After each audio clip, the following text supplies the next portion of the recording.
Hello Top Top Mom! Aujourd'hui, épisode numéro 23 avec la plus intrépide des Top Top Moms, j'ai nommé Jessica Barker, comédienne, animatrice, chroniqueuse et auteure du livre Maman dis-moi, une maternité sans filtre ni tabou. Elle vient nous jaser de l'ambivalence du rôle de mère selon son humble expérience et ses nombreuses recherches sur le sujet.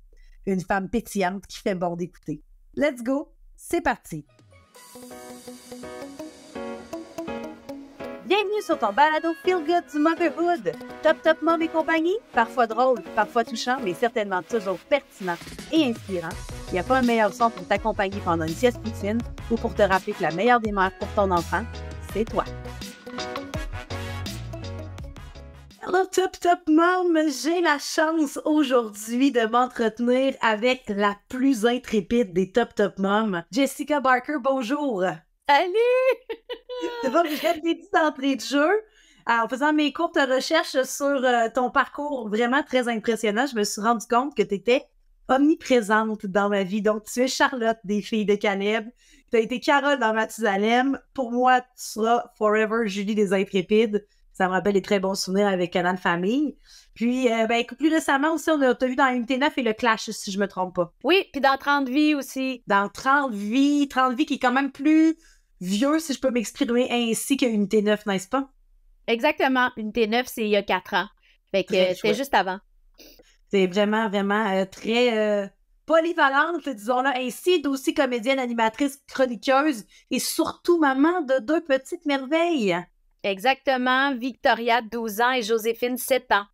Donc, ça grandit toi aussi de ton côté, n'est-ce pas? Et là là.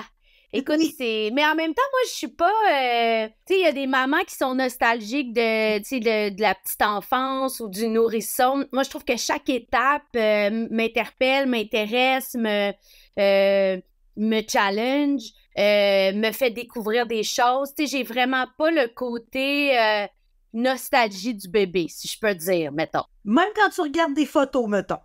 Ben, je trouve ça cute, mais... J'ai plus de fun maintenant, je trouve, que c'est plus chill.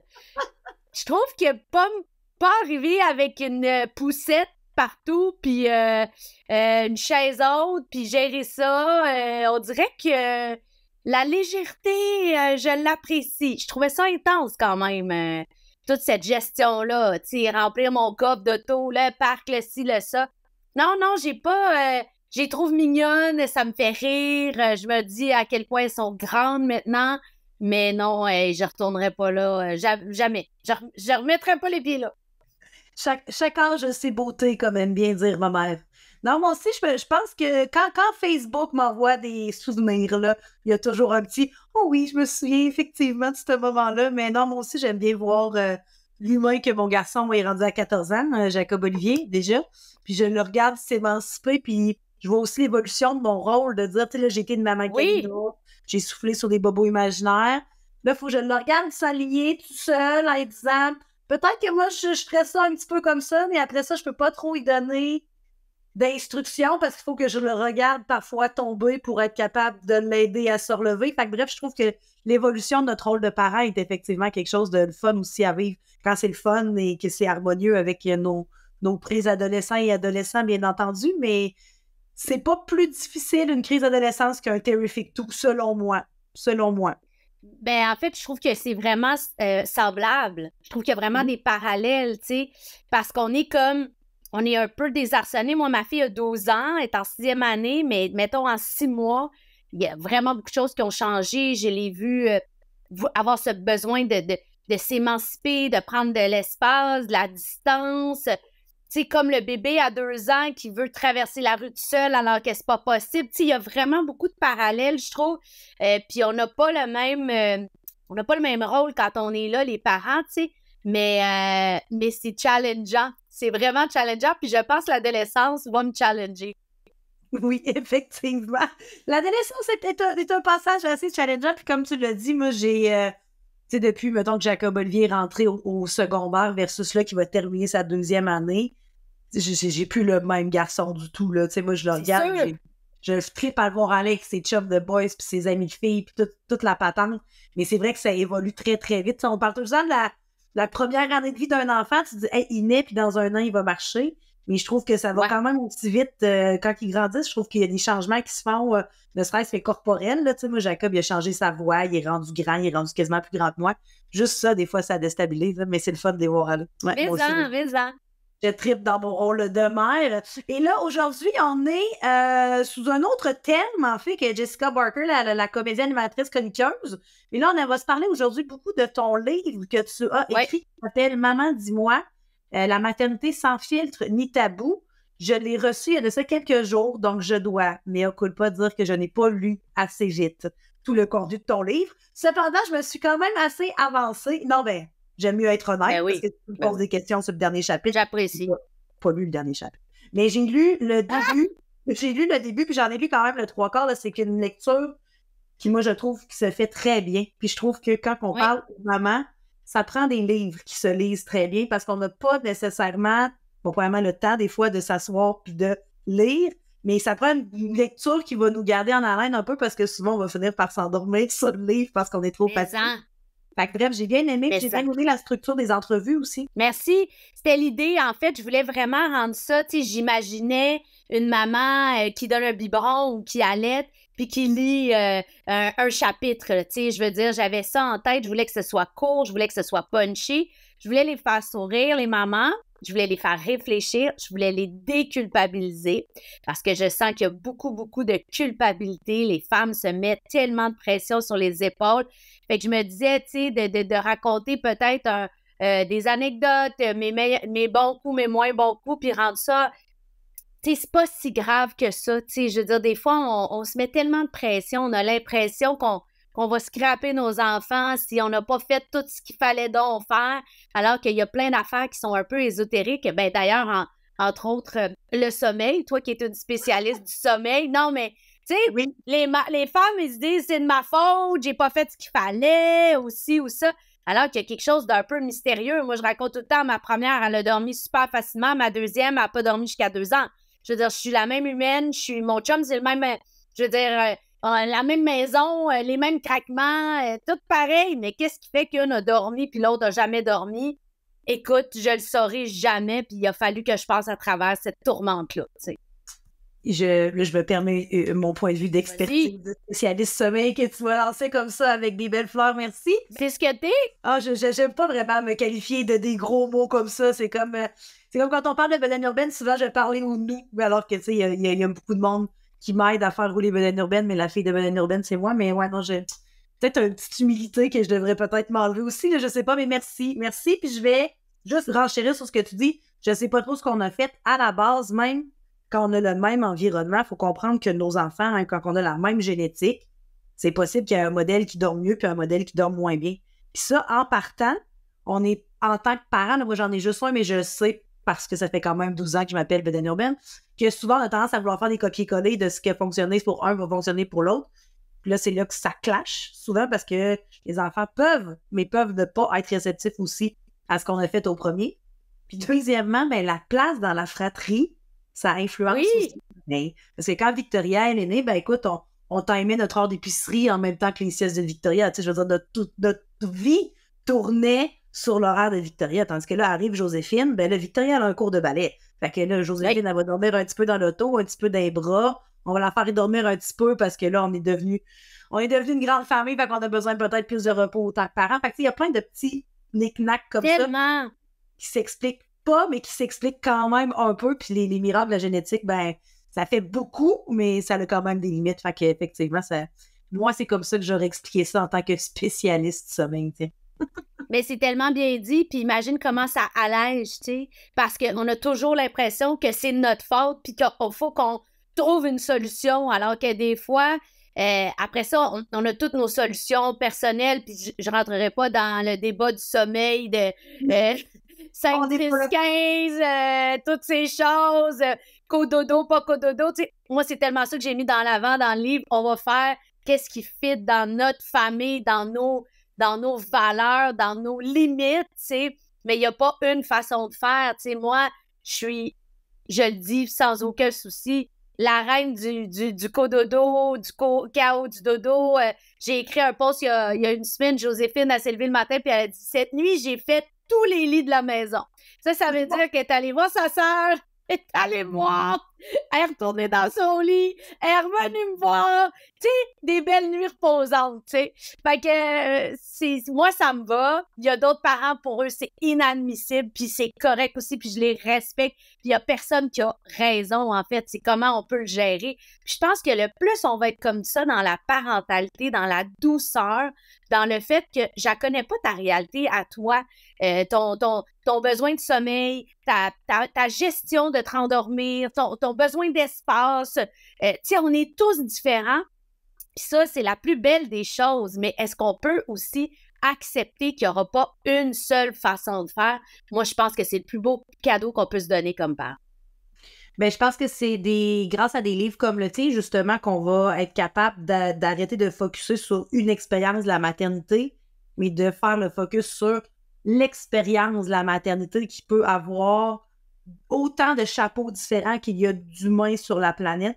Puis ça fait pas de nous une meilleure ou une moins bonne maman. Il faut vraiment arrêter aussi cette petite compétition un peu malsaine qui, je trouve, moi, j'adore les réseaux sociaux, j'en consomme beaucoup, j'en crée beaucoup.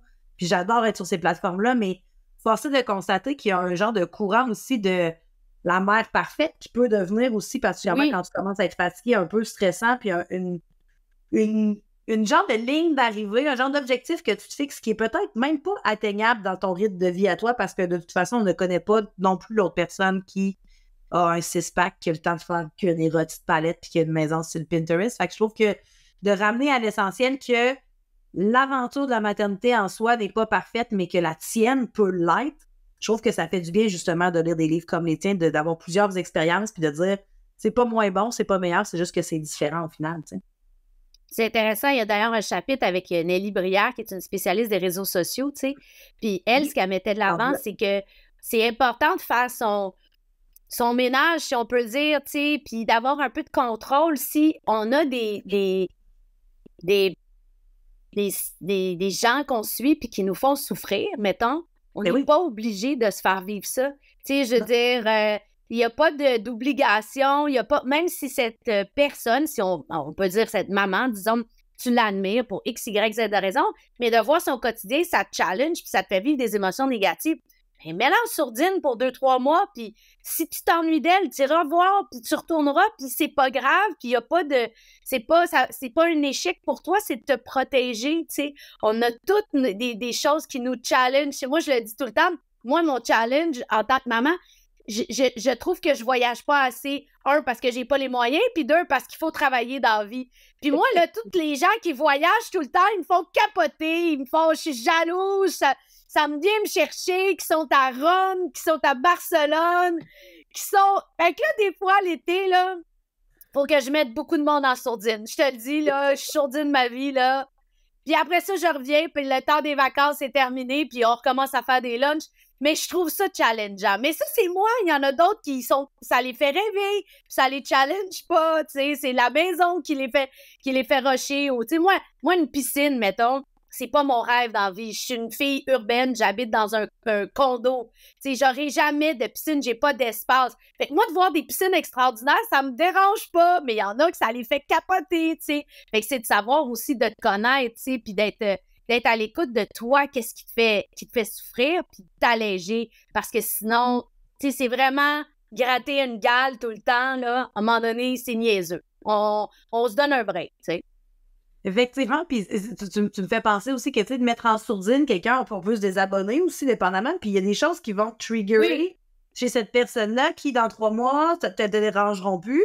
Puis de toute façon, tu sais, c'est fou de penser dans une relation humaine. Mettons, je parle avec mes amis proches, ma famille à moi, il y a des choses qui, autour de moi, ces humains-là que j'aime inconditionnellement, ils font des affaires qui me gossent. Tu sais, des fois, même mon fils, dans la vraie vie, en sourdine, de dire, là, regarde, écoute, ce que tu fais, ça m'énerve, on s'en reparlera, genre, après le dîner. Mais tu sais, je le fais avec des humains que j'aime, fait qu'on a le droit aussi de le faire avec nos réseaux sociaux, tu sais, je veux dire, c'est pas mal vu. Puis, tu sais, à partir de 10 000 abonnés, de toute façon, on voit même plus qui se désabonne puis qui se désabonne, tu sais. Non. Je veux dire, faut toujours penser à nous. Puis je trouve que, ben effectivement, ça le constate particulièrement dans le motherhood, penser à nous. Oui. Faut qu'on nous le rappelle. Faut qu'on nous le rappelle de penser à nous parce que souvent, on s'oublie. Oui, puis l'autre élément que je trouve qui faisait du bien dans ce que Nelly Brière, la spécialiste en numérique, mettait de l'avant, déculpabiliser aussi le fait que, justement, si les réseaux sociaux, c'est ton petit moment de plaisir à toi, tu sais, il y en a qui ça va être du skincare, il y en a ça va être de promener leur chien. Toi, c'est peut-être de scroller sur Instagram. Ben c'est pas mauvais non plus. Si ça t'allège, si ça t'apaise, si c'est ton petit 15 minutes de joie, c'est bien correct aussi. Tu sais, je veux dire, c'est pas... c'est qu'en ce moment, c'est comme si on veut tellement performer notre maternité d'une certaine façon qu'on est en train de s'auto-juger alors que, hey man, moi je suis bien là à scroller, puis ça me fait du bien. Il y en a une autre, ça va être de mettre 48 crèmes dans sa face. Elle a le droit. Je la regarde mettre 48 crèmes dans sa face sur Instagram, mais moi je me mets rien. Tu sais, c'est pas... Je la regarde en été parce que tout le monde qui sont en voyage, je les suis plus. Fait que là, mon algorithme m'envoie des skincare pour compenser.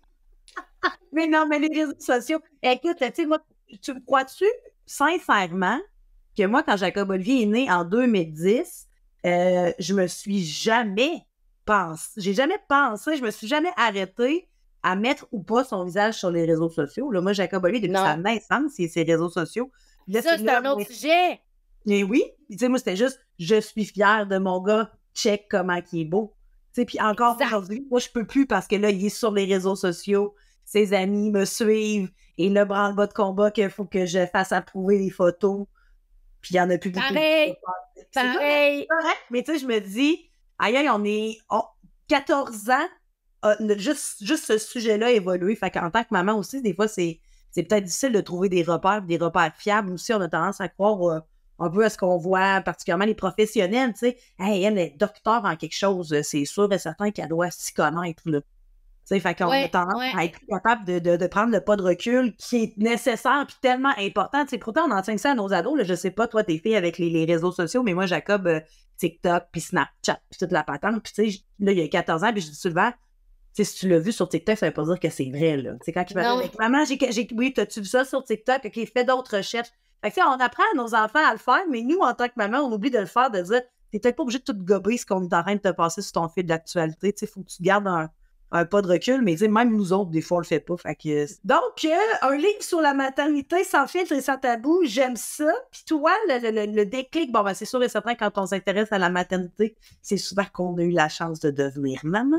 Oui. Mais c'est quoi le déclic qui, toi, un matin, tu t'es dit, non seulement je suis devenue maman, mais moi, je veux parler de ça. Y a-tu un événement que tu as vécu, quelque chose qui a été déclencheur dans ta maternité? Oui. Qui s'est dit, moi, j'ai la chance d'avoir un micro, d'avoir une plateforme plus grande que ben du monde n'auront jamais. Puis c'est quoi l'élément déclencheur qui t'a donné le goût de prendre le micro puis justement d'aller au-devant de la cause des mamans, finalement? Alors, tout part d'une histoire simple, mais en même temps qui met de l'avant le fait que chaque maison est différente et chaque réalité de parents est différente. Alors, à ma deuxième fille, donc à Joséphine, 7 ans maintenant, j'ai ma voisine d'en face. À chaque fois, je suis la pointe parce que c'est encore ma voisine d'en face. C'est-tu la voisine de la voisine de ton livre? Oui.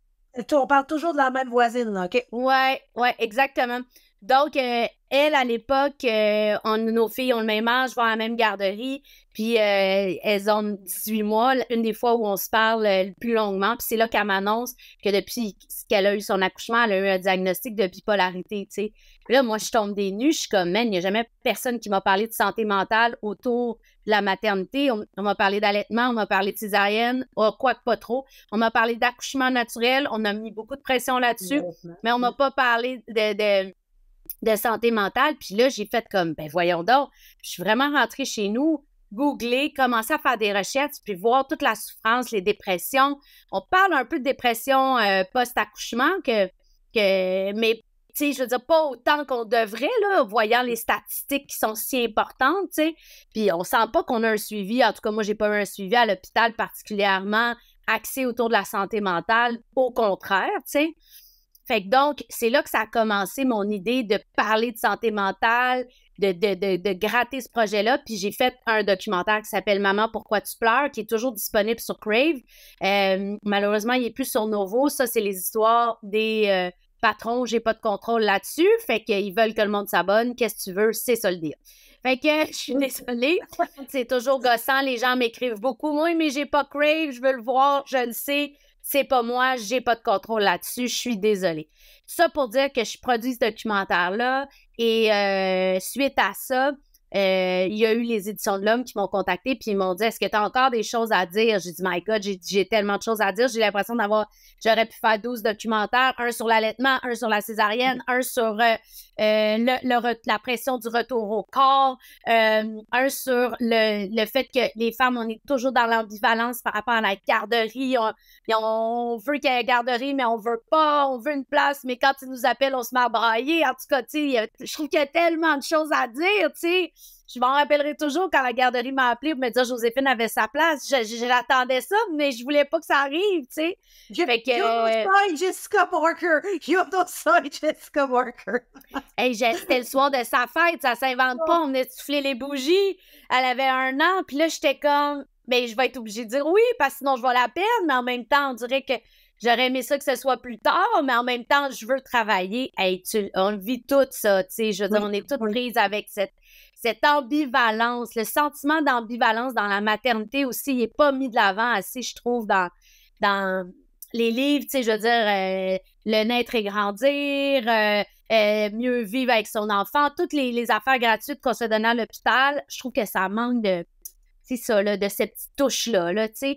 Fait que j'ai eu envie d'écrire le livre que j'aurais aimé lire enceinte, qui m'aurait fait sourire, qui m'aurait probablement fait pas allaiter, même si j'ai pas de regrets par rapport à l'allaitement, mais j'ai trouvé ça lourd. J'ai pas senti que c'était une option possible. J'ai senti que c'était une obligation, que si ça fonctionnait pas, mes enfants allaient pas mourir, mais je trouve pas que j'avais une conversation avec le CLSC quand j'étais allée à mes cours de prénataux qui mettait de l'avant des points positifs, ne serait-ce que de donner de la formule, de la poudre, whatever, tu sais. Fait que je trouve qu'il y a beaucoup de ça, puis j'avais envie d'écrire là-dessus, puis j'avais envie de faire des entrevues. Moi, je suis une communicatrice comme toi, j'adore rencontrer des gens, j'adore poser des questions, puis rapidement, ben je me suis dit, ça va être ça, tu sais. Fait que c'est 25 femmes qui parlent, autant des spécialistes que des mamans de sujets X, Y, Z. En général, j'ai essayé un peu de me challenger. Tu sais, j'ai allaité, j'ai parlé à une maman qui n'a pas allaité. Tu sais, j'essayais de... Tu sais, je voulais tout le temps... J'ai haï être enceinte. J'ai parlé à une maman qui a adoré être enceinte, tu sais, parce qu'elle elle était bien dans son corps. Moi, j'avais l'impression qu'il y avait quelqu'un qui avait pris le contrôle de mon corps, tu sais. Ça aussi, c'est un discours qu'on entend peu, tu sais. Tout le monde dit, une femme enceinte est tellement belle, elle est tellement rayonnante. Ben, moi, j'étais à bout avec mes bas aux genoux. Je dormais avec des gants parce que j'avais les mains engourdies. La ceinture pour tenir ma bédaine. Je mesure 4 pieds 11. J'ai fait des bédaines qui se peuvent pas, tu sais. Fait que je voulais vraiment faire du bien aux femmes, tu sais. C'était mon but, tu sais, parce que quand t'es dedans, t'es comme absurde. J'étais même pas capable de passer par-dessus les bancs de neige. Moi, j'ai accouché l'hiver 2 fois avec mes petites jambes, ma bédaine, mon manteau qui fermait plus. Fait que c'était ça. C'est comme ça que toute cette histoire-là a commencé. Une anecdote de voisine qui fait que ça fait 4 ans, je te dirais, depuis qu'Unité 9 a fini. C'est drôle que je suis là-dedans, dans toute cette création-là, puis ce besoin d'avoir cette discussion-là. D'où l'importance d'aller connaître vos voisins. Vous ne savez jamais à quel point ils peuvent devenir une partie importante de votre vie. Ouvrez-vous à vos voisins. On dit qu'on est connecté, mais on est plus déconnecté que jamais. On est connecté sur le virtuel, mais des fois, on ne connaît même pas nos voisins. Puis là, tu vois, à ouvrir cette porte-là, ça t'a amené un tout autre défi connexe. Là, Julien, pendant que tu parlais de ta grossesse, parce qu'il y a un bout dans le livre, là, t'es courte de tronc. T'es courte de tronc. Ben oui, j'ai pas de tronc. Femme cherche tronc. J'ai pas de tronc, c'est mon ostéopathe qui m'avait décrit comme ça. Elle dit, t'as pas de tronc, comment tu peux? C'est pour ça, ton dos, c'est pas possible. Oui, puis les bandes, c'est ça. Mais tu vois, moi, j'ai accouché au Mexique, puis j'ai eu, à l'inverse de toi, j'ai pas eu de banc de neige, mais j'ai souffert extrêmement de la chaleur. Écoute, j'avais plus de chevilles, moi, c'était des gros tubes, je faisais que de la rétention d'eau. Puis pourtant, je me trouvais belle, j'ai des milliers de photos de moi enceinte, puis je regarde ça, puis je fais comme, oh mon Dieu, j'étais tombée enflée. J'ai la face enflée. Non, mais tu sais, mais c'est bien fait, la vie. Moi, je me trouvais vraiment belle, je m'habillais le plus serré possible pour que tout le monde voit ma bédaine. Puis après 5 minutes, je suis comme, hey! Je me semble que je me percevais pas comme ça, là, tu sais, fait que c'est un peu spécial, la grossesse. J'aimerais juste revenir sur un truc que tantôt t'as nommé, là, le fameux Mieux Vivre, puis la Fondation Naître et Grandir qui font un travail extraordinaire. Là, là n'est pas le débat, c'est juste que je trouve qu'il y a beaucoup de prise en charge de survie de l'enfant.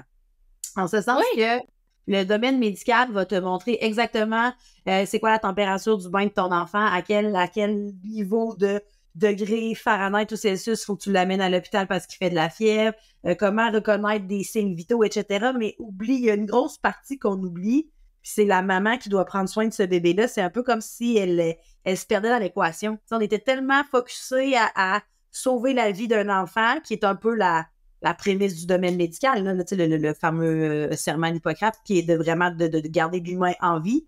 Mais c'est parce que on a tellement mis l'emphase sur la sécurité de l'enfant. On a même dit aux parents, faites pas de cours de dos, c'est vraiment, vraiment dangereux. Faites pas ça. Fait que là, on a sauvé la vie de plein d'enfants parce qu'effectivement, il y a moins d'accidents qui arrivent en cours de dos. Mais on a oublié de prendre soin de la mère qui, elle, avait peut-être besoin d'entendre, de dire, regarde, il y a des risques au cours de dos, mais si tu le fais intelligemment, c'est une pratique comme un autre. Fait que je trouve qu'on a comme mis une ligne dans le sable, on a comme dissocié l'enfant de sa mère, alors que, tu sais, je veux dire, c'est la première équipe en symbiose qu'on devrait prendre soin parce que une mère dysfonctionnelle ne peut pas prendre soin d'un enfant au top de sa performance, c'est impossible. T'sais. Absolument. Puis je leur ai parlé, je les ai contactés parce que moi j'appelle tout le monde.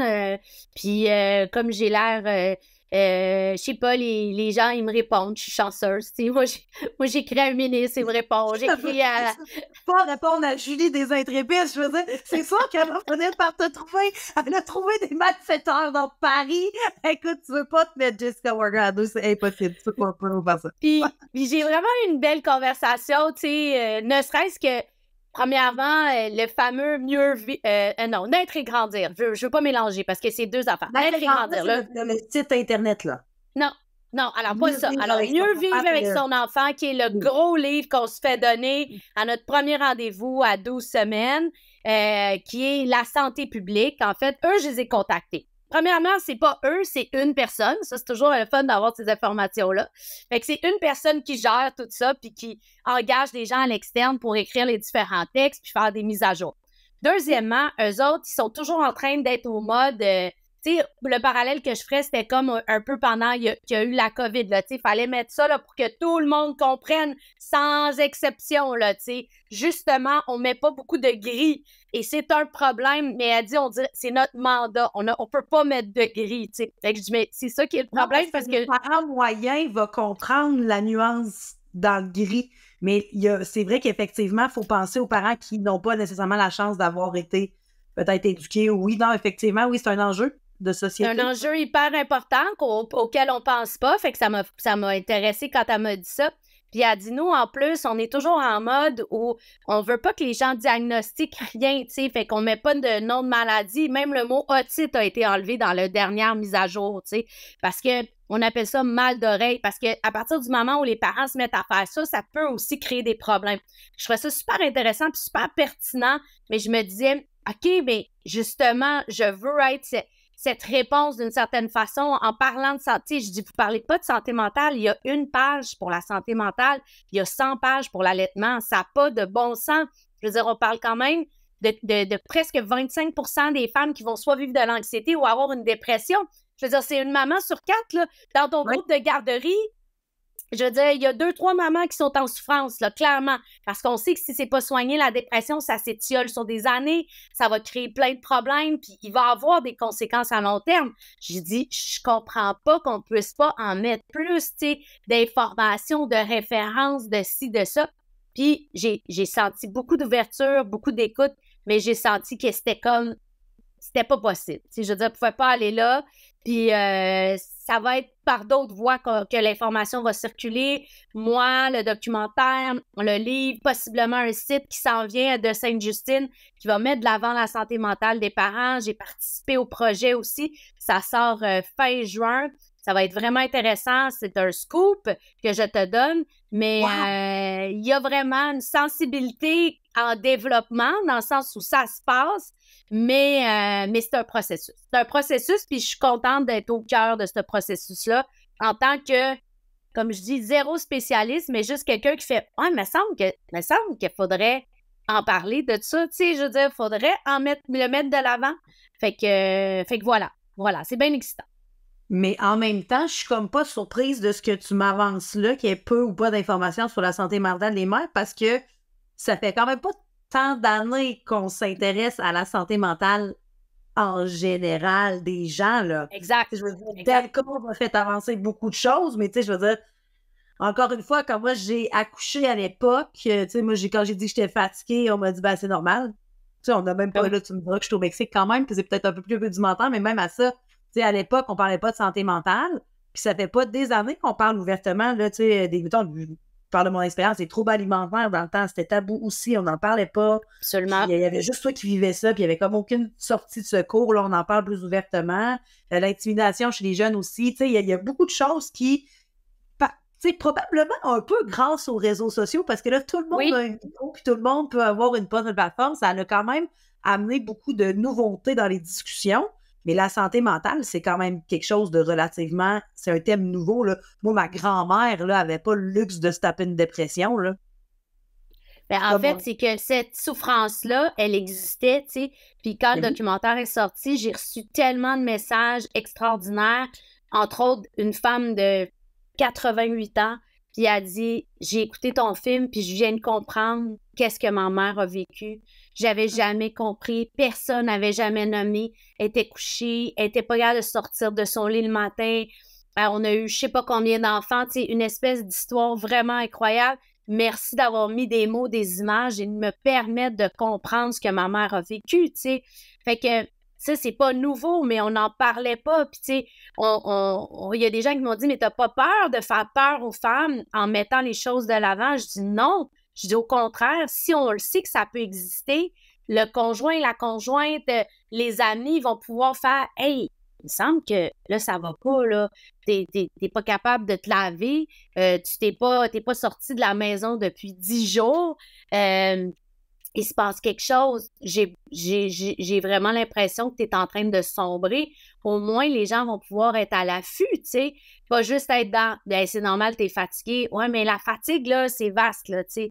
Puis, ça veut dire quoi, être fatigué, tu sais? Je veux dire, l'idée, c'est tu manges pas, tu pleures tout le temps, t'es pas capable d'avoir de la joie dans ton cœur avec ton nourrisson. Ben, il y a quelque chose qui se passe qui est pas normal, tu sais. Je veux dire, puis c'est pas grave. Il y en a des solutions, mais on va falloir qu'on t'épaule, tu sais. Il va falloir qu'il y ait des gens autour de toi parce que sinon, tu peux sombrer, puis on veut pas en parler, tu sais. C'est un grand tabou, mais ça arrive encore des femmes qui s'enlèvent la vie, là, tu sais, je veux dire. Puis ça fait partie des choses qui existent, tu sais. Moi, j'ai une obsession. Dès qu'il y a des histoires comme ça, je vais tout lire là-dessus. Il y en a plus aux États-Unis, je te dirais, qu'au Québec, mais il reste que ça existe, tu sais. Fait que faut faire attention aux mamans. C'est vraiment le message que je veux porter. Faut faire attention aux mamans. Faut leur dire qu'elles sont importantes puis qu'il y a des solutions. Puis la solution est peut-être surprenante. Ben oui, c'est peut-être que le nourrisson, il se retrouve à la garderie à 3 mois. Puis c'était peut-être pas ça que tu avais dans ton projet, puis tu vas être déstabilisé parce qu'on t'enlève un tapis en dessous des pieds, mais finalement, ben, tu la retrouves ton énergie en allant travailler parce que tu n'es peut-être pas faite pour être dans ce mode de vie-là, puis c'est pas grave, tu vas être une bonne maman pareil. Tu sais, c'est ce discours-là que je veux qu'il soit mis de l'avant, tu sais. Il n'y a pas une façon d'être une mère, tu sais. Au contraire, il y en a 1000, puis plus on va le mettre de l'avant, plus on va s'alléger, puis ton bébé, là, il va être heureux si t'es bien. C'est ça qui compte, là. Puis si t'es bien, il y a 1000 façons, tu sais. Je veux dire, il y en a qui sont bien restés à la maison des années, qui vivent le bonheur dans ça, puis il y a d'autres femmes, après 2 semaines, elles voudraient retourner au bureau. Les deux se peuvent. Tout se peut, tu sais. Puis il y a personne qui a raison. Il y a personne qui a tort. C'est ça qu'il faut se dire. Puis ça, il faut le mettre de l'avant. Ton babe, ton motherhood, tes choix, ça, c'est ma phrase fétiche chez Valérie Urbaine, effectivement. Mais tu sais, je trouve ça drôle que tu dises que Suzanne, là, elle voulait pas que tu parles de ça, là, parce que tu sais, t'allais comme faire peur aux autres mamans. Quand il est arrivé le drame du petit Mathis qui est décédé d'une overdose dans sa chambre, là, moi, mon premier mandat en tant que maman a été de m'asseoir avec mon adolescent et de dire, est-ce que tu serais capable de reconnaître les signes d'une overdose? J'ai eu la Moi, même dans ma discussion. tête, je me suis pas dit, mon Dieu, si je parle de drogue avec mon enfant, c'est sûr qu'il va vouloir aller en acheter. Ben Je non, veux dire, de parler des effets pervers, puis d'outiller justement les gens qui font partie de la tribu bienveillante d'une mère à être capable de reconnaître les signes avant-coureurs d'une dépression, que ce soit postpartum ou que ce soit les baby blues ou peu importe, de reconnaître que l'autre personne en avant de nous a besoin d'aide, puis que souvent l'être humain est beaucoup trop fier pour abdiquer. Tu sais, ça prend du courage en motadine de te lever un matin et de dire ouais, là, je pense que mon rôle de mère, je serais pas capable toute seule, est-ce qu'il y a quelqu'un qui peut m'aider? Tu sais, on nous a tellement exactement. vendu que nos grands-mères faisaient ça tout seuls. Hey, il a couché dans la cuisine en prenant soin des 4 autres. Tu sais, je veux dire, on a le droit d'évoluer autant dans notre rôle que dans nos croyances. Puis je trouve que justement, d'en parler ouvertement, ça fait pas. Moi, je trouve que ça détruit les barrières plutôt qu'en construire. Je pense pas qu'il y a une maman qui va se dire Ça, hey, mais Jessica parlait sur un balado, là, ah non, moi, elle m'a pas donné le goût de faire un enfant. Je pense pas. Je pense juste que Jessica, elle t'a aidé à t'aligner sur la réalité de ce qui a été trop romancé. Là, on fait juste de mais redevenir dans la réalité, mais tu sais, je veux dire, le réalisme est encore d'actualité. Je pense qu'on n'a pas cancellé le réalisme. En tout cas, j'espère ben que oui, non. puis à partir du moment où les choses existent dans l'espace public, parce qu'on le sait, c'est comme ça, ben on peut s'accrocher, puis on peut se dire, ah ben moi, finalement, je découvre que je suis tel genre de maman, tu sais, je le savais pas. Puis l'autre affaire aussi que je trouve qu'on met pas assez de l'avant, tu sais, on est... La maman qu'on est n'est pas nécessairement la femme qu'on était avant d'être une maman. Il y a beaucoup de surprises qui arrivent dans la découverte de la maternité. Puis moi, mettons, qui est une hyperactive, qui travaille énormément depuis que je suis enfant. J'ai commencé à travailler à l'âge de 8 ans sur des plateaux de tournage. M'imaginer être toute seule avec un nourrisson pendant des journées entières, je me disais, je vais vraiment me faire chier. Sincèrement, c'est ça, je me disais, mais ce sera pas possible, je vais m'ennuyer. Puis finalement, j'ai capoté de joie et de bonheur. J'ai tout aimé de ça. Mais j'étais la première à penser que j'allais me fâcher. Sincèrement, j'étais comme, hey, j'ai aucune idée, parce que moi, là, les bébés, ça m'intéresse pas vraiment dans la vie. Genre, je sais pas quoi faire avec un bébé, puis j'ai pas nécessairement envie de le prendre dans mes bras quand c'est pas mon bébé. Non, mais tu sais, genre, je suis pas cette personne-là, tu sais. Il y en a qui trippent bébé, moi, je suis vraiment comme, ouais, un bébé, tu sais, ça crie, genre. Puis quand j'entends des bébés crier, là, dans les lieux publics, là, je me dis dans ma tête, là, oh mon Dieu, je pense à toi, maman, je sais que t'es en train de souffrir parce qu'il hurle, puis tu veux pas vivre ça, tu sais, parce qu'on veut pas vivre ça, tu sais, en public, c'est l'enfer, tu sais. Fait qu'à chaque fois, je les regarde, là, puis je me dis, ah, tu vas être correct, tu vas passer au travers, courage, tu sais, un jour, tout ça va être fini. Mais tout ça pour dire que j'ai adoré ma vie de purée, de comptine, de Lego, puis de jouer à la cuisine, mais j'aurais jamais imaginé ça. Fait que, tu sais, il faut accepter aussi qu'on peut avoir des surprises dans les deux sens. Peut-être que toi, tu pensais que tu allais adorer faire des purées, puis finalement, tu veux juste en acheter des toutes faites. Hey, c'est pas grave, c'est de la bonne bouffe. Whatever, là. Tout marche, là, tu sais. Fait que je souhaite vraiment que les mères soient douces avec elles-mêmes, La douceur, puis de la bienveillance avec elles-mêmes, parce que c'est difficile, c'est surprenant, c'est souvent pas ce qu'on pensait que ça allait être. Puis de la souplesse, c'est toujours ça que je dis. Il faut être souple, là, parce que sinon, là, tu vas vraiment rusher. Parce que quand tu commences à comprendre une affaire, c'est ça que je dis, là, hey, finalement, il mange ça, il aime ça, ben là, il l'aime plus, l'affaire. Puis là, ça marche pour la sieste, ben là, ça marche plus pour la sieste. Puis là, quand je chante 4 chansons, à la 5e, c'est endormi, ben non, il va falloir t'en chanter 18. C'est comme, à chaque étape, t'es toujours en train de te faire surprendre, de te faire dire, hey, tu pensais que c'était ça, mais non, parce que ton bébé, il est en avance sur toi. Moi, en tout cas, c'est de même que je l'image, tu sais. Il est toujours en train de te challenger, tu sais. Tu penses que t'as compris, ben non, c'est fini. Hey, il est propre. Ben voyons, il est propre, c'est quasiment trop tôt. Ben oui, il est propre. Comment ça, j'ai rien fait? Hey, j'ai aucune idée. Il va aller aux toilettes, tu sais, c'est comme...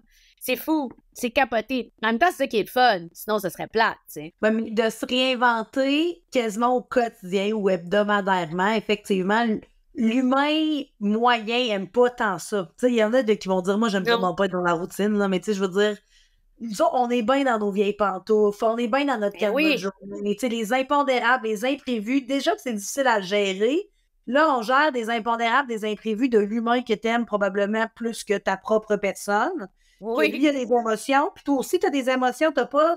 Tu sais, peut-être la première année de vie qu'on est en mission maternité, mais même à ça, on a d'autres rôles à jouer aussi. C'est qu'on oublie que le rôle d'une mère, c'est un rôle parmi tous les autres rôles que j'ai à jouer dans ma journée. Fait que des fois, je suis réceptif à écouter ton problème de l'ego rouge, mais des fois, je ne le suis pas du tout. Puis là, je trouve c'est là qu'on a de la difficulté à jongler avec notre rôle de mère parce que nos journées ne se ressemblent pas. Le tempérament, ou du moins les journées de nos enfants ne se ressemblent pas. Puis là, c'est là que la fameuse roulette russe de dire est-ce qu'aujourd'hui c'est une bonne journée ou c'est pas une bonne journée, je sais pas. Fait que là, ça devient anxiogène puis capoté, tu sais. Exact. Puis tu sais, je pense aussi qu'on a des personnalités, tu sais, dans le sens où moi, je suis quelqu'un qui change de gang sur chaque projet, est toujours en mode découverte. J'ai dû me créer une personnalité dans beaucoup de souplesse, fait que ça m'a facilité cet aspect-là. Oui. Mais mettons, je pense juste à mon chum qui a le même job depuis 25 ans. Tu sais, je veux dire, même horaire, même ci, même ça. C'était confrontant, tu sais, je veux dire. Fait que c'est ça, on a toutes nos forces puis nos faiblesses comme parents, tu sais. Puis l'idée, c'est d'être une équipe, en fait. Moi, c'est ça que je dis tout le temps. Une équipe avec le conjoint, la conjointe, puis une équipe avec ton village autour, s'il y en a un. T'sais. Oui, parce que ça, c'est pas tout le monde, effectivement, puis que faut compter là-dessus. Puis là, tu me passes la POC sur le village, parce que je sais que tu as un balado qui s'appelle Bien libre, si je me trompe pas, que tu co-animes avec Vincent Bolduc et Guillaume Lemaitre-Vierge. Puis vous êtes des amis de longue date, puis là, j'ai ri parce qu'à vous trois, vous avez quand même 9 enfants en gang. Fait que ça commence à être quand même un beau lot d'expérience. Puis là, on parle de l'ambivalence, on parle de prendre soin de soi, on parle de s'écouter, de jugement. Est-ce que tu penses que les papas, ou du moins ce que tes amis t'ont raconté, vivent un peu ces mêmes, le mot traumatisme est trop grand, mais ces mêmes questions existentielles-là, ou masculinement parlant, j'ai inventé un mot, mais de façon masculine, sont plus easygoing, puis ils se posent moins de questions. Vous autres, toi, qu'est-ce que tu analyses, mettons, de tout ça, dépendamment du point de vue papa-maman? Ben moi, je pense que c'est une question de personnalité, tu sais, assurément, parce que, tu sais, mettons, je pense que c'est pas nécessairement une question de sexe, mais je pense que c'est vraiment les personnalités qui vont faire qu'on est peut-être plus anxieux, plus dans le questionnement, plus dans le doute ou plus dans le laisser-aller, puis qu'il n'y a pas une façon d'être. Mais tu sais, assurément, il y aura toujours une réalité. Moi, j'ai un bébé que j'ai porté, que ni mon chum ni mes amis gars vont avoir porté, que j'ai en plus accouché avec des conséquences physiques dans le sens où c'est quand même un traumatisme, un accouchement, personne ne met ça de l'avant. C'est supposé être le plus beau jour de ta vie. Moi, je trouve ça un peu plus comme un accident de char, mais ça, je trouve qu'on pourrait mettre ça un peu de l'avant, là. C'est quand même particulier, là. Puis, tu sais, c'est notre corps, puis c'est notre... tu sais, puis la pression aussi médicale, là, tu sais, dans le sens où, tu sais, le bébé, il faut qu'il sorte, là. Tu sais, quand t'as crevé tes os, comme mon cas, à un moment donné, faut que ça se passe, là. Il n'y en a pas de solution, là. Tu sais, je veux dire, tu peux pas attendre une semaine, là. Fait que, tu sais, tous ces éléments-là, il y a quelque chose chez les femmes qui l'ont vécu qui est très, très puissant, puis que, les hommes qui l'ont pas vécu, ils ne vivront jamais, ont aucune idée. Puis après ça, même, je pense, dans les couples avec 2 femmes, il y a un clash, la femme qui a porté, tu comprends, versus celle qui n'a pas porté. Il y a quelque chose dans cette expérience un peu surnaturelle, un peu étrange quand on y pense, là, tu sais, je veux dire, on a un bébé qui grandit à l'intérieur de nous, c'est capoté, qui mange la même affaire que nous, qui vit la même vie que nous. Je veux dire, moi, j'ai traîné ma bédaine jusqu'à la veille de mon accouchement sur des plateaux de tournage, tu sais. J'avais la chance de pouvoir vivre ça. C'est pas tous les jobs qui permettent ça parce que j'ai des horaires coupés, donc je pouvais travailler longtemps, tu sais. J'étais pas dans une classe ou dans un CPE pendant 8 heures, tu sais. Fait que ça aussi, je le relativise tout le temps. Plein de monde qui disent à des artistes « Vous recommencez à travailler vite, vous êtes vraiment incroyable, un instant vraiment incroyable, je m'en vais faire de la radio 2 heures, à la limite, ça me fait juste du bien, genre je sors de chez nous puis je suis obligée de me laver les cheveux, là. C'est un privilège. Non, mais tu sais... Elle se lave les cheveux pour aller faire la radio, elle est un petit peu encore fatiguée pour penser qu'on va voir ses cheveux à la radio, mais bon... Mais en fait, c'est pour mes collègues, parce que si j'arrive avec mon fond de tête curoté, ça va être dégueulasse. Mais, et pour mon estime personnelle. Mais, tu sais, je veux dire, c'est ça, tu sais, j'aime bien toujours remettre les choses en perspective. Je suis pas en train de me dire que mon bébé a 4 mois puis je m'en vais partir 8 heures, tu sais, tourner, tu sais, ou travailler, tu sais. Fait que il y a beaucoup de différences à ce niveau-là par rapport à ta question entre les hommes et les femmes, mais je pense qu'après ça, il y a beaucoup d'éléments qui viennent de ta sensibilité puis de qui t'es comme parent, tu sais. Puis ça, c'est bien correct aussi. Puis, tu sais, si je peux parler de Vincent, il y a une grande sensibilité, il y a beaucoup de questions autour de ça. Il met beaucoup de l'avant des éléments qui peuvent ressembler aux miens par rapport à ces questionnements-là. Fait que on se ressemble à la limite, puis j'ai la même chose avec mon chum, tu sais, qu'on est beaucoup dans, tu sais, essayer d'être à l'écoute, tu sais, puis de trouver des façons dans la douceur, puis dans la bienveillance, mais en même temps, des fois aussi, ben, avec les enfants, il faut décider, faut prendre des décisions, faut assurer, faut que les choses se passent, tu sais, fait que c'est particulier comme position. Mais je trouve ça cute parce que moi, mon père a été quand même relativement présent comme il a pu en bâtissant sa business et tout ça. Puis, tu sais, moi, j'ai un père hyper présent, là. J'ai pas du tout de daddy issues, mais tu sais, moi, je me dis, mon père, tu dis, ouais, genre qu'on va t'inviter à un balado, là, tu sais, de ça quelques années, mettons, peut-être là pour parler de son rôle de grand-père qu'il ferait. Ouais. Mais tu sais, à l'époque, pour parler de son rôle de père, est-ce que si tu veux, j'ai écrit ça là? Tu sais, je veux dire, J'ai rien à dire. Ben, c'est ma femme qui fait les devoirs puis qui fait le souper. Puis moi, la fin de semaine, ben, un samedi sur 2, je les amène au patin artistique. Tu sais. Il y avait quand même un partage de tâches. Je pense pas que ma mère ait été traumatisée de son rôle de mère non plus. Mais c'est juste que moi, je trouve ça vraiment très chouette. J'ai beaucoup de difficultés à m'adresser au père parce que je ne suis pas un père, donc je ne comprends pas je ne comprendrai jamais la réalité d'un père. Mais je les vois. Puis je les entends, les papas qui viennent maintenant chez Beden Urban. Puis quand j'ai commencé en 2012, là, il n'y en avait pas. Ils commencent à en avoir. Ils achètent le livre. Puis là, c'est cute parce que de façon bienveillante, c'est vraiment intéressant ton livre sur le sommeil, mais je me suis pas vraiment sentie interpellée. Et je sais, top date que tu ne te sens pas interpellée. Moi, j'ai écrit un livre pour les mamans parce que moi, je suis une maman qui voulait parler aux mamans. Mais en aucun temps, je veux que tu ne te sentes pas interpellée par mes propos. Moi, je suis tout le temps au nombre de livres puis de textes que j'ai lus au masculin pour alléger le texte. Ben, chez Beden Nobel, il faut que tu vois ça comme un peu à l'inverse. Moi, j'écris au féminin pour alléger le texte, mais tu peux te sentir vraiment concerné parce que ça fonctionne aussi pour toi. Fait que je trouve ça chouette, ce courant-là qui s'installe avec les papas, qui a pris beaucoup trop de temps à arriver, là, parce que les papas sont excellents dans ce qu'ils font. Je veux dire, on se complète tellement que moi, je trouve juste ça bien de les voir justement arriver dans la sphère de la parentalité. Puis là, ma dernière question, en fait, c'est que là, on en parle. On parle de ça, on parle de l'ambivalence, la vulnérabilité, la charge mentale, la santé mentale. Mais concrètement, parce que je l'ai lu là, d'entrée de jeu, là, tu n'es pas une docteure ni une députée. Non. Mais à un moment donné, il y a quelqu'un qui va falloir qu'il se mette les mains dans l'eau, là, parce que là, on en parle, qu'il faudrait en parler. Moi, je suis d'accord, mais je suis un peu aussi une fille d'action. Fait que là, OK, on va prévenir, on va avoir de la prévention dans l'information. On va avoir un discours de soi bienveillante avec les autres mères qui traversent les mêmes épreuves que toi, puis tu sais jamais quel genre de lien vient de passer, fait qu'arrête de la juger, puis sois empathique.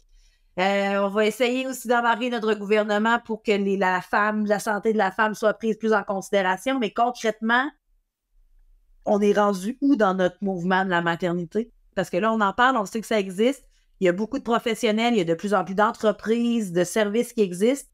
Mais trouves-tu, toi, que d'un point de vue de femme, ça avance suffisamment vite? Absolument pas. Absolument pas. Puis c'est un problème de société. Puis il va falloir que les choses avancent. Moi, je mets de l'avant certains éléments à la fin du livre. Moi, je pense que ce serait hyper important. Je sais que je me fais beaucoup challenger là-dessus en toute transparence. Mais moi, je pense que ce serait important que dans la structure du régime québécois d'assurance parentale, ce soit 6 mois, 6 mois. Qu'on sépare cette réalité-là d'être à la maison seule avec un nourrisson. Parce qu'à partir de ce moment-là, toutes les choses, toutes les études le montrent, le père est plus impliqué, il y a une transformation, il y a un rapport différent. Mais là, il y a plein de femmes qui crient « Oui, mais moi, je voulais rester à la maison plus longtemps. Je comprends ton désir, je comprends, mais moi, je pense que ça fait partie des éléments qui pourraient aider. Ça, c'est une de mes idées. L'autre idée, c'est de vraiment faire de la prévention enceinte, dans le sens où on prépartum, avec soit une travailleuse sociale, bon, évidemment, on peut pas dire le mot psychologue, là, il y en a 4 qui sont toutes dans le jus, là, fait que, je veux dire, non, mais c'est comme, fait que trouvons autre chose. Infirmière spécialisée avec une formation en santé mentale. Je t'ai fait rire, hein? Excuse-moi. On peut pas être psychologue, il y en a 4 qui sont occupés. Ça, c'est l'enfer. Dès que je mets de l'avant le besoin criant de psychologue, tous les spécialistes disent qu'il n'y en a pas. OK, Hey, d'abord. Moi, Jessica, je pense que calendre, moi, j'étudie présentement au certificat en psychologie. J'aurais adoré continuer mon cursus. Malheureusement, pour rentrer à baccalauréat, c'est un omerta. On faisait la joke tantôt. Ça te prend une cotère de 900 000 sur 10. Ça te prend que des A+, c'est l'enfer. Puis après ça, à l'intérieur des gens qui étudient au baccalauréat en psychologie, il y a une genre de compétition malsaine à savoir si toi, tu vas te rendre au doctorat. Puis ça, eux qui étudient et qui apprennent dans un climat de compétition comme ça, ce sont ces personnes-là qui, avec leur doctorat en psychologie, vont soigner les troubles de santé mentale. Ça fait peur un peu quand tu dis ça? Ouais. Ben, ça, je savais pas, mais j'entends ça. Parce que moi, je me suis dit, hey, j'ai 38 ans, moi, ça me tenterait, là, je recommence, je me mets un autre chapeau, j'adore la psychologie, je continue là-dedans. Baccalauréat, écoute, moi, j'ai eu un cégep très festif, donc j'ai une cotère de moins 4, là, je veux dire. C'est impensable à remonter une cotère, là, fait que je peux pas rentrer au baccalauréat. Puis j'ai dit, OK, mais je suis une adulte, je travaille dans le service des enfants de 0,5 ans. Tu sais, je suis quand même votre candidate idéale cible, là. Ouais, non, c'est les notes. Mais comment ça qu'en 2024, tu me sors encore qu'il y a juste des notes?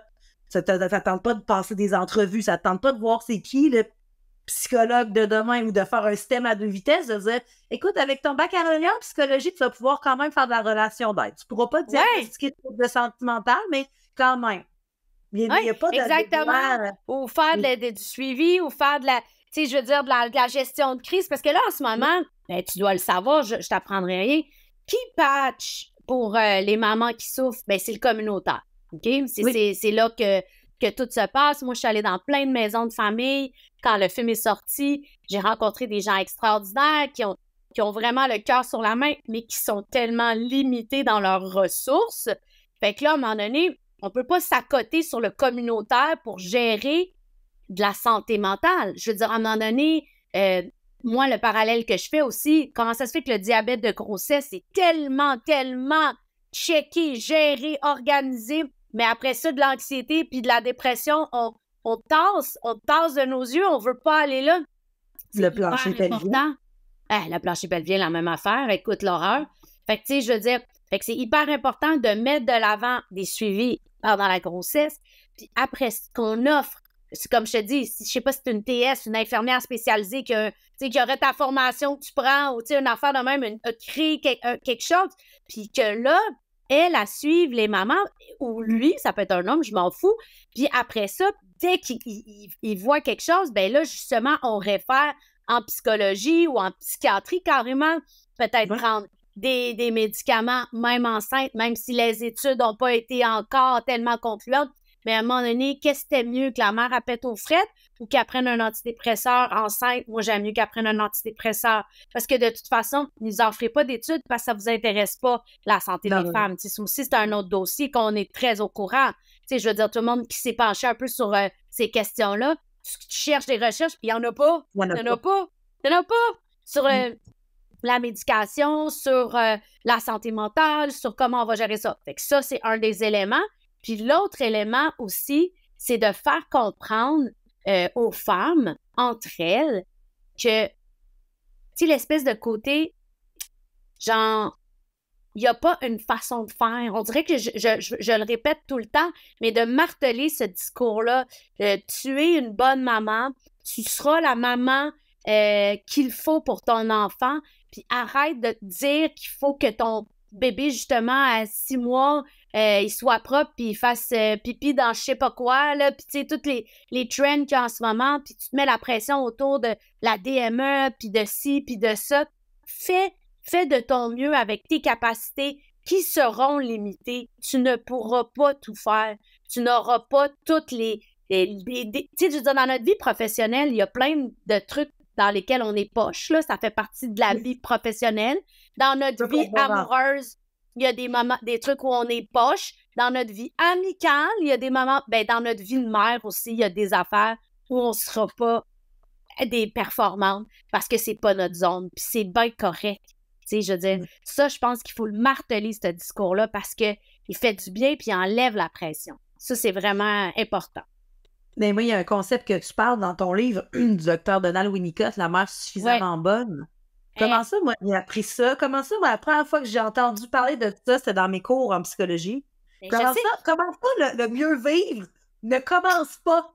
Parce que sinon, c'est là. On s'entend-tu, c'est pas un nouveau concept, là? Ça, c'est 1950, là, tu sais, je veux dire, c'est full vieux, là, Winnicott, là. Puis c'est comme, personne met ça de l'avant, là, tu sais, on peut-tu? Je veux dire, la mère va faire ce qu'il faut pour la sécurité. C'est pour ça que je te dis, tu sais, c'est quand je tiens ce discours-là, le monde est comme, mais qu'est-ce que tu veux dire? Ben, je vais le nourrir, mon enfant. Je vais changer sa couche. Je vais être là, répondre à ses besoins, mais je vais pas peut-être chanter 18 chansons. Je vais pas peut-être être toujours à l'affût aux 18 réveils de mon enfant. Ça se peut que des fois, je me lève pas, mais ça veut pas dire qu'il va être en danger, dans le sens où il est dans une bassinette. Il n'y en a pas de danger, tu sais. Fait qu'il y a beaucoup de choses à déconstruire. Puis je sais pas si c'est générationnel, parce que, tu sais, moi, j'ai 10 ans de plus que toi, puis j'ai l'impression, tu sais, j'ai hâte de voir, mettons, les 20 ans, là, les 30 ans, quel genre de parents ils vont être, tu sais. Parce que qu'est-ce qui fait que nous, on veut réussir notre maternité comme on veut réussir notre carrière? Il y a quelque chose d'un peu malsain dans tout ça, puis qui crée beaucoup de souffrance, tu sais. Complètement. Tu as raison. C'est drôle que tu parles de la future génération de parents. Je m'étais jamais vraiment arrêtée à ça. J'espère qu'on va avoir réussi à leur rentrer dans la tête que c'est justement des concepts comme ça, là. La mère suffisamment bonne. Il n'y a rien qui est parfait. Il n'y a rien qui est éternel. Tu peux pas vraiment te tromper tant que c'est bien aligné puis que c'est bienveillant ce que tu fais. Oui. Fait que j'ose croire qu'on va leur avoir laissé une trace, mais je dirais changer de perception comme ça, c'est un maudit gros bateau à tourner. Là, tu tournes pas le Titanic en donnant un coup de volant. Là. Fait que je pense que c'est peut-être une question de plusieurs générations, mais heureusement, il y a des gens comme toi qui vont continuer à marteler le message. Et puis, moi, je me porte garante de toutes celles qui veulent partir au front. J'ai un micro, mais il n'est pas assez important pour qu'il soit vraiment entendu, genre par la santé publique. Mais sache que j'ai une gang de top moms derrière moi qui apprennent encore aujourd'hui des informations sur le sommeil, alors que le sommeil, c'est un besoin physiologique, autant qu'allaiter ton enfant, puis autant que plein d'autres choses. Fait que moi, en tout cas, si le ministère de la Famille et du Sommeil, ça me ferait vraiment, vraiment plaisir de partir en garde, parce que je trouve que ça m'a tellement touchée que on vient toutes d'une maman. Puis je te dis pas qu'on est toutes des bonnes mamans, puis qu'il y a des histoires d'horreur, puis il y a des gens qui ne connaissent pas leur maman, puis c'est drôle parce que j'ai eu le débat avec une publication européenne de est-ce qu'on devrait abolir le jour de la maman. Et moi, c'est sûr que la fête des mères, moi j'aime ça. Moi, à 14 ans, là, cette année, de lui-même, il m'a souhaité la bonne fête. Je trouvais ça cute, mais moi, je trouve que c'est important de reconnaître les mamans. Fait que moi, je réponds, OK, mais si on enlève celle des mamans, qu'est-ce qu'on fait avec celle des papas? Puis j'en ai une qui me répond justement, mais c'est pas à nos enfants de souligner, de reconnaître l'importance de notre rôle. OK, mais qui va le faire si c'est pas mon enfant qui est pas reconnaissant une fois par année de m'avoir dans sa vie? Ouais, mais là, parce que ça, on n'a pas tous connu nos mères, puis je comprends, mais je veux dire, on peut pas gérer l'exception par la règle générale. En tout cas, moi, je pense que c'est pas comme ça que ça fonctionne. Mais je trouve ça tellement important qu'on redonne le blason doré au rôle d'une maman qui a été passée un peu sous silence c'était comme normal, puis qui est obligée d'en avoir. Fait que, je te remercie de prendre justement d'être porte-étendard de ces discussions-là, parce que je pense que c'est important pour la maman moyenne de savoir qu'elle n'est pas seule, de savoir qu'il y a d'autres histoires pour l'aider à relativiser la sienne. Tu sais, quand ça va pas comme toi, tu te l'étais pensé, ou que justement ton parcours de maternité est un peu chaotique par rapport à ce que toi, tu t'étais fait comme image de la maternité, on a l'impression de prendre ça comme un échec, mais en fait, le seul échec, ça serait d'essayer d'arrêter d'être là pour tes enfants, puis il y a 100 000 façons d'être là pour tes enfants. Fait que merci beaucoup de faire ce que tu fais. Merci à toi, c'était super le fun, belle conversation. fait 1 heure, j'ai même pas vu le temps passer. Incroyable. Le temps passe vite en bonne compagnie. Mais là, Jessica, ça fait que là, ton livre, Oui, Maman dis-moi, Oui, dans ta bouche, des filtres, on a le balado bien libre. oui, Tu donnes sur aussi audio. Je me promène, j'ai fait beaucoup de maisons de famille, là, je m'en vais dans des bibliothèques. Super simple de me trouver via mon Instagram. Je suis assez active là-dessus. Facebook, je suis un peu attardée, je viens de l'y mettre, fait que je comprends pas tout. Mais moi, je suis plus Instagram. Mais oui, je fais des conférences pour, entre autres, j'ai parlé à des infirmières. Je me promène dans plein de différents lieux. Puis j'essaie c'est ça, mettre de l'avant cette parole-là, puis décomplexer, puis avoir un peu d'humour aussi, parce que ça aussi, c'est un autre élément bien important dans la maternité, l'humour. Oui, effectivement. Ben merci. Donc, si vous avez un souci, besoin d'un ami, il suffit d'aller suivre Jessica quelque part dans une bibliothèque près de chez vous pour qu'elle vous le redonne la pêche. Merci infiniment, Jessica, de ton précieux temps et je te dis à très bientôt. À bientôt! Hey Top Mom, tu viens tout juste d'écouter un épisode du balado Top Mom et compagnie. Si tu as aimé cet épisode, donne-nous une dose de love en nous accordant la note parfaite de 5 étoiles ou encore mieux, écris-nous un petit mot en commentaire. Merci infiniment d'être aussi top et je te dis à très bientôt pour un prochain épisode de Top Mom et compagnie.